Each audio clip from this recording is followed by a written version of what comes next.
one crack in the foundation, right, could ruin the whole deal. But not so, because today I'm joined with Andrew Hughes, right? Yes. From Frank's Basement Systems. And if you're an agent out there or a buyer who think that deal's gonna break apart because of a crack in the basement, this is the episode for you. Okay, so hi, I'm Anthony Rehos with your Road to Homeownership podcast. And today, again, I have Andrew Hughes from Frank's Basement Systems. Welcome. Hey, thank you so much for having me on. Absolutely. So before we get into foundation and cracks, tell me a little bit about how did you get into this industry? Yeah. So I left a big time corporate world and a corporate job that I really found soul sucking and wanted to do something that I felt mattered a little bit more. And I stumbled into home services a little bit out of need, and then ended up falling in love with the industry and helping people make their homes better. Eventually, Frank's was looking to launch a Rochester-based portion of their business, because when you scale, you either have to get really good at a lot of things or get physically larger territory. And Sure. They decided, we're really good at what we do. Let's not make that more complicated. Let's just make the space bigger. And then a little over a year ago, this whole idea for the real estate response team came up that was just designed to treat real estate transactions differently than the normal in-home sales. Okay. So it was designed to, frankly, be less of a pain in the butt for a buyer, seller, or an agent than just having a normal sales guy walk through the door. Yeah, tell me a little about this real estate response team. How does it work in a really hot market, in Rochester and Buffalo? And tell me a little bit about that. Yeah, I mean, there is no question we are in two of the hottest markets in the country, which is wild because it's still one of the most affordable places to live in the country. Yeah, so there's I know. two things that I think most economists would look at and go, this makes zero sense.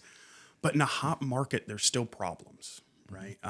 If you have foundation issues, water issues, depending especially on how the funding is going and the appraisal is going, you may run into issues that it doesn't matter unless you're paying cash. That's going to hold up the sale.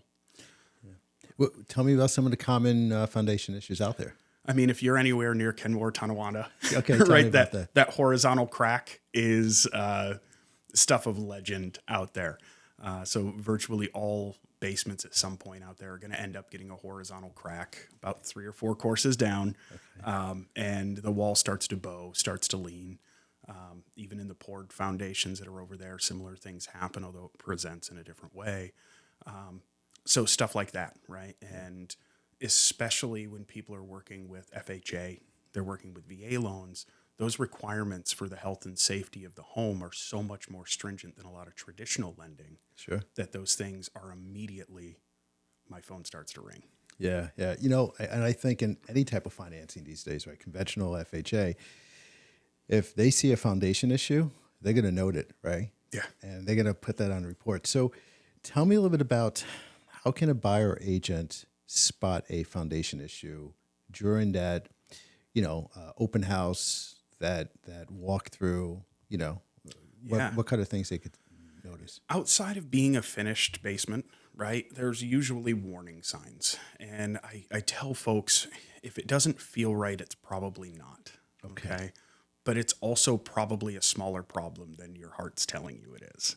But things like those horizontal cracks near the corners. We have a ton of poured foundations in Western New York, like poured concrete.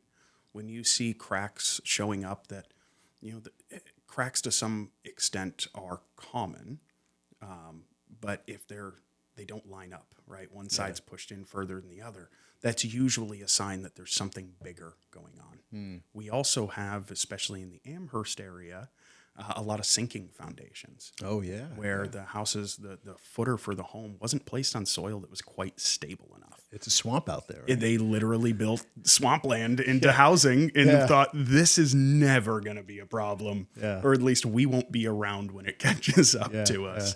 Yeah. So those are all things that people see and they freak out, right? Mm-hmm. So when you have a buyer, especially, they don't want to buy somebody else's problem, right? The seller, I hear the same story 50 times a week. It's been that way. I've owned the house 15 years. It's never been a problem. It's never been a concern.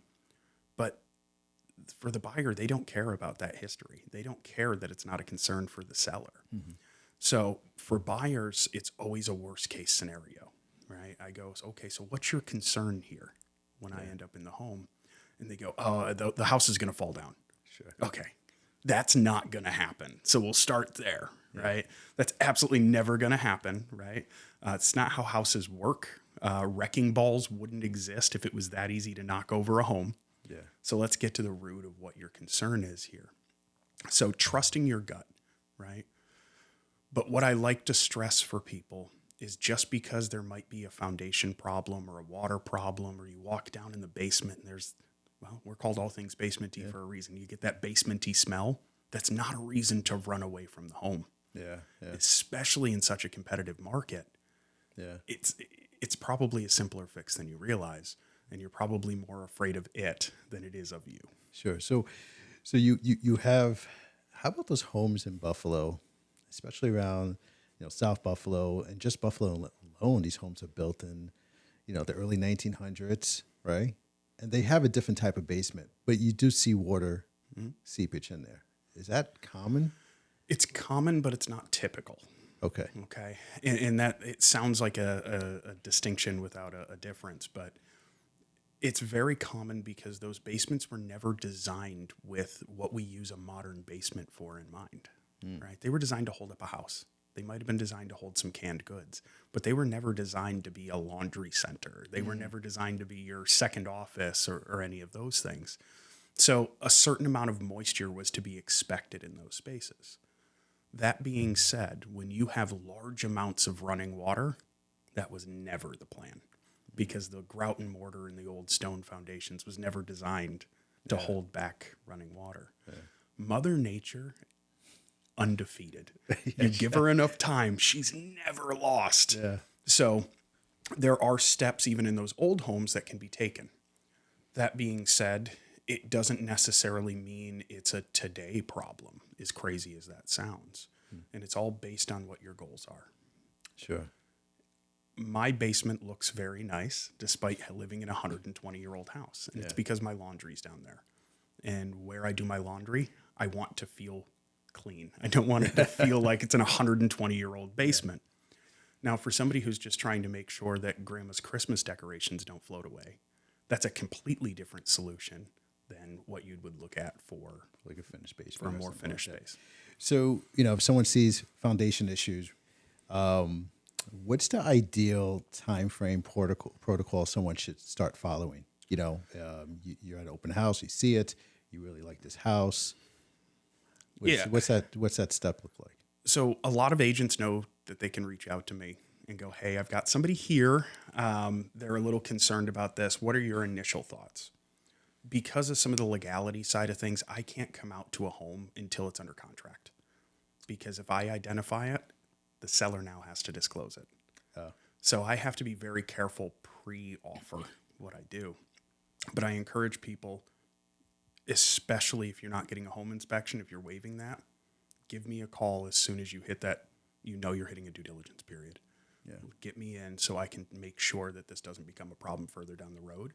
And if you are fortunate enough to be able to get a home inspection, as soon as that thing's done and there's a problem that's identified, call me. I'll be there within 48 hours. Oh, wow, that fast. Yes. So home inspection is done. There's an issue. Call you. You're there 48 hours, right? Absolutely. No home inspection done. They do the final walkthrough. And it's raining. And there's some weird things going on. They go down there and they see something that's like, holy smokes. Yeah. Okay. They're closing in in a week. How does that, what should an agent do? What should a buyer do? Call me. Call you right away. Get me on the phone. This time of year especially, it's crazy.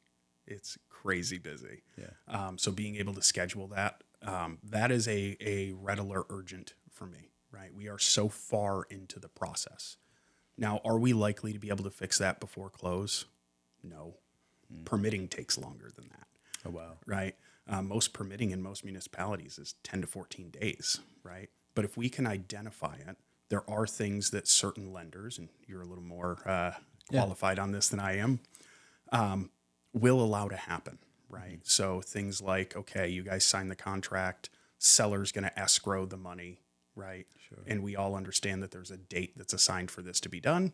And then basement guy has to send us paperwork when it's complete, and it needs to be done within 60 days. Yeah. So there are options like that.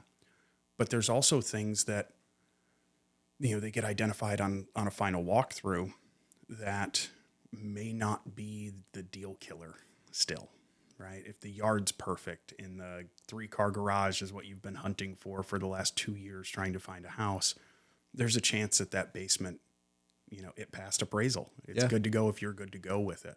Yeah. So there may not be as much time urgency on that. I will still be there within 48 hours. Okay. Oh, wow. And the reason is no buyer is ever more excited than when they get an accepted offer. Absolutely. And never more terrified than when a problem comes up in the process. Sure. Because once that due diligence period's done, it feels like you're stuck, right? This is yours. And so bringing that nervous energy back down, that's the biggest difference between our normal sales side and the real estate side. And it's nothing against, we have 14 incredible salespeople for the normal side of the business. But anybody that does that type of sales knows you need to build urgency, because on their side of the business, people call when they're a 4 or 5 out of 10 nervous, right? And you got to go, hey, this is the possible consequence, right? Now, if that's acceptable to you, hey, we've got nothing more to talk about. Yeah. On my side of the business, if I go in there hot and heavy and start making things seem worse than they are, guess what happens? Yeah, of course. They walk, they bounce, right? Yeah. And now I'm a deal killer for the agent. Yeah. I'm an alarmist to the client, and everybody involved in the situation, from father-in-law who's smart in construction all the way down to just some guy on the street you complained about, goes, that Hughes dude, what a deal killer, right? The reality of the situation is we can pick up our phones wherever we left them, and we can call somebody across the planet. Now, I have a vague idea how that works, but I have no idea how that works. Yeah. A basement's fixable. Yeah, and that brings me to another question. Like, there's some misconceptions on, foundation repairs, right? And I would imagine someone walks in, they just think these crazy dollars, right? Big every dollars. time. So, right. So what are some of the misconceptions on foundation repairs that you see that people, like you bring them down a little bit, calming them down, and say, okay. Well, for starters, what I said before, you're not going to wake up in the first night in the house in the basement, right? It's not going to happen. The house isn't going to fall in on itself. Yeah. I've been doing this a long time now, and I've seen one house that I was uncomfortable being in the basement, right? One in thousands that I was uncomfortable being in, and the wall was actively missing already. Oh, okay. That's a problem. Yeah, that's big dollar signs, right? But most foundation issues are not that big a deal, right? Small cracks around a window, sometimes unless they're leaking, we don't necessarily even recommend addressing those unless it's for your comfort to address it. Sure. If that's sometimes a crack's just a crack, right? Large bowing horizontal walls. People think, oh my goodness, I'm going to have to replace this entire wall. The reality is no, there's a handful of different products out there that can be used to brace and re-support that wall at a fraction of the cost of replacement. Yeah. Is anything in the foundation repair world truly cheap? No. It's construction. It's going to cost. It doesn't exist. But is it a 6-figure, we're rebuilding no, almost never. Yeah. Almost never. What are some of the things that sellers, homeowners could do to avoid foundation issues in the future? Waterproofing. The vast majority of foundation problems start with water. And it's because when our homes were all built, they had to dig a hole first. Mm-hmm. And all of that soil that was untouched, the virgin soil outside of the dig zone, will forever, I don't care if your house is 400 years old, be more densely packed than the soil closest to the home. So because we live in such a clay-heavy area, we get what's called the clay bowl effect. So all that groundwater runs right down that wall, hits the footer, and pushes between. Now, if you have a wall that's new to, that builds a ton of hydrostatic pressure on the outside of the wall. And that's where your bowing comes from. That's where undercutting of the footers comes from. Yeah. That's where most foundation issues start. Addressing a water concern is always the top priority for preventative maintenance. So when you say waterproofing, dry lock? Oh, See, you're cutting me to the core. No, so this is what buyers will. This is 100%. buyers will say dry lock. So what does that mean? It is the best friend of the seller, the biggest enemy to the buyer. Okay. So dry lock, I don't know of a place in the country where it's advised. Okay. Dry lock makes a basement pretty, but it doesn't actually help your foundation. Think of it this way. You have all that water that's pushing through. You're seeing water present right along the edge of the floor and where the wall meet. And you put a rubber barrier up. What's happening? It's nothing. You're filling your It's going wall. to fill. It's going to come back. And you're adding even more weight to the foundation. Yeah, so there's more weight on that foundation, right? The sneaky reality is when these houses were all built, the reason the block was left bare is there is supposed to be some moisture exchange that happens between the concrete and the inside space. And it creates a bit of an equilibrium. Raw concrete's ugly. And efflorescence, which is so common here, the little white chalky stuff on the walls, is so ugly that we all try to find ways around it. So when we talk waterproofing, first things first, I'm looking at your gutters. So anybody at home, if you haven't cleaned your gutters this year, I'm not going to look at the camera and shame you directly. Oh, no, I have to clean my gutters. Clean your gutters, okay? That gutter overflow, that overspill, right?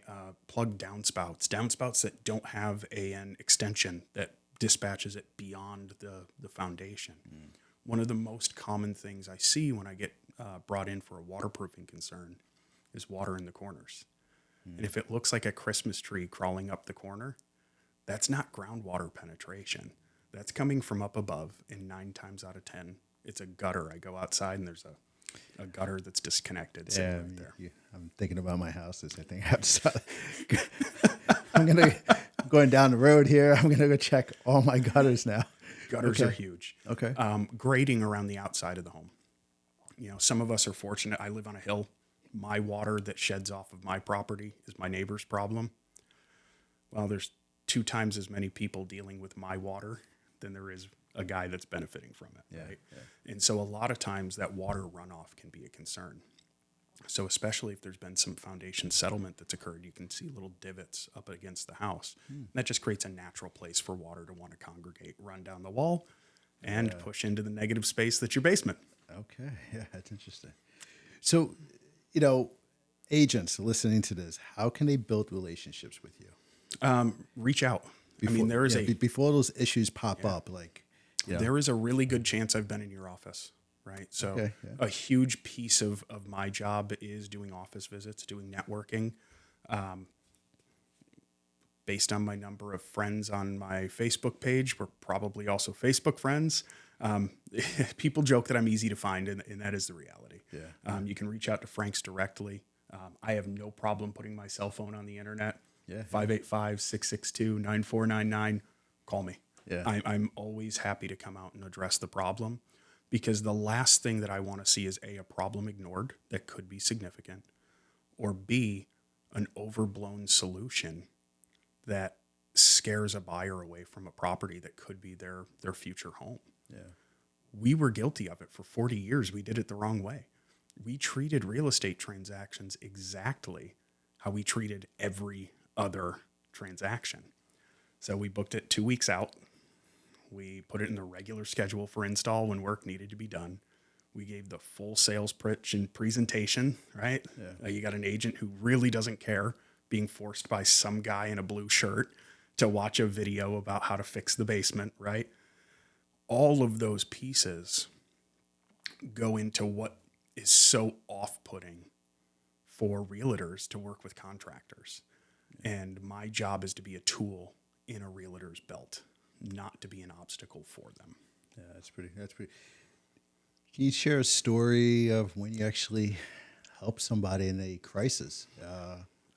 We had, I call them my miracle moments. Yeah, give me a miracle moment. I can't always pull off miracles, but when they happen, I'm very happy. I have to share it. Yeah. We had a house down in the South Towns. There was a weird crack on the interior, on an interior wall, and the bank threw an absolute fit about it. And so I went in and I was like, I'm not really concerned about this. Now, I have limitations on what I can document based on laws and insurance about how far outside of my bounds I can step. And I said, I don't really think this needs to be taken care of. At this point, this was failed appraisal with a closing set for 10 days from then. The buyer's agent reaches out to me again and says, hey, they're wanting this fixed. I said, okay, we have two routes that we can take on this. One is I come in and we do what we can to fix what's not really a problem. Or you can have a engineer come in, do a review, and write a letter that says this is not a concern for me. She goes, okay, so we weigh the price options. We do that. Engineers are for non-drawings are not that terribly expensive. So she said, let's have the engineer come in. Engineer comes in, does his report. He's like, this is not a concern. The bank did not care. They wanted that crack fixed. Wow. Despite the engineer's report, I mean, all of the language that could say this is not a concern he put in there. From signing of contract to installation of the crack repair, we were less than 48 hours. I was able to get it in, and I was able to keep them on time for their close, despite every single one of those obstacles that popped into place. That's cool. Yeah. Very cool. That's a miracle worker. It's as good as I can get with it, right? Absolutely. Because fortunately, cracks don't require permitting. So it's something I'm able to take care of quickly in a situation like that. So what's some advice you would give agents, home buyers that are nervous? Mm-hmm. I think I know the answer just to call you. Right? My first answer is breathe. Yeah. Breathe. Roofs and foundations are the two things that scare people the most. And some of that is because they've seen the damage that can be caused when those two things have problems. And some of it is because they don't really know how a roof or a foundation works, right? When it comes to the foundation piece, it's rarely as bad as you think it is. It's rarely as good as you hope it is, but it's rarely as bad. But take a step back for a moment. If everything else about that house is absolutely perfect, I have never seen a reason to run away from a foundation. Got it. I've never seen it. And then call me. Yeah, that's it. Call you. Call me. I'm always happy to come out for agents that become part of our preferred agent program, which really just means we've met, we've talked, you understand the page I'm on, I understand the page you're on. Yeah. Once you're part of that program, I openly invite, hey, if you're doing a tour and you're like, this gives me a little concern, I got a guy. Send me photos. I'll get back to you absolutely as fast as I possibly can and help triage that a little bit, right? Is that crack just a crack? Yeah. Or is that something that your client really doesn't want to take on? Got it. Having some fun? I love this, dude. Okay, I love this. All right, so I have some fun questions for you. Okay? Hit me. All right, ready. If you weren't fixing foundations, okay, what will you be doing? So there was a brief time during the pandemic where we were told we were not essential. And I had 3 months off, which in my adult life was the most time, honestly, since like age 14 that I've taken off. And I built Adirondack chairs and sold them off my front lawn. Okay. So I would probably go back to just being woodworker, just working with my hands. I'm a firm believer that humans were meant to create. Yeah, absolutely. And the people that I see struggle the most are the ones that only create like spreadsheets and dinner. Yeah, even doing a podcast like this, when I edit or when I do video work, I'm creating something. And even though I'm working on these numbers all day and doing mortgages all day, having that creativity, creative outlet helps everybody. Huge. It's huge, right? It's huge. Yeah, I agree with that. Yeah. Okay, what's the craziest thing you saw in a basement? I've been attacked by possums and raccoons. So those will always go down as my craziest stuff. I mean, I'm blessed that by and large, when I go into a basement, there's obviously New York has some things they've legalized that I see in basements a lot. Okay. But I'm fortunate there's not a lot of things that want me dead here. Like I think about this at least once a week. Yeah. If I lived in the South, Like, what would I run into, right? I crawl in a crawl space and there's just a rattlesnake that's mad. Like, how do I finish my job at that point, right? Yeah. Like, do I have to like get a snake handling license, right? So I'm fortunate that here, Just possums and raccoons. possums, raccoons, and by and large, they don't want anything to do with you. So you can ignore the hissing over in the corner and the angry eyes. You tend to be all right. I have a raccoon visiting my home, I would say every night around 3:00 in the morning, right? Just hanging out. And I see him, I have a camera out there. And I live in a rural area, Okay. and they just come by and they just hang out. So now I'm throwing out like carrots out there. Oh, bro's never going to leave. He's never going to leave. He's my buddy now. And every time I see him, I'm like, oh, there he is. So I'm going to try to catch him. No, not catch him. I'm going to try to just have a conversation with him if I see him. Oh, good luck. Thanks. At least it's 3 a.m. If it was 3 in the afternoon, have more concern. It's a little weird, A right? little weirder. All right. So what is your dream home in Western New York? I love where I live. Okay. I was blessed before the pandemic. My wife and I moved to Webster, Okay.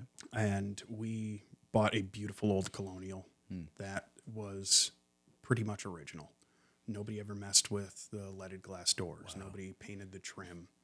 And they really left it in that really grand 1920s style. Awesome. I love that. We fell in love with it. Yeah. And I say we, my wife, I was at work when she looked at it, and my agent called me and was like, hey, like she wants to buy this house. She told me to put an offer in. And I was like, can we get on like FaceTime? Can you just show me like what I'm looking at buying here? Yeah. And we fell in love, right? That's great. We were blessed to have a phenomenal agent, and that showed me the power in a real estate agent. A little bit before we started, we were chatting, talking about kind of the process that people go through. And I started with mortgage on a referral. My mortgage broker is the one that recommended my agent, who then recommended my home inspector and recommended the people to fix the problems. So I never had to leave this really nice trusted circle of people. And that let us be so confident when buying this house.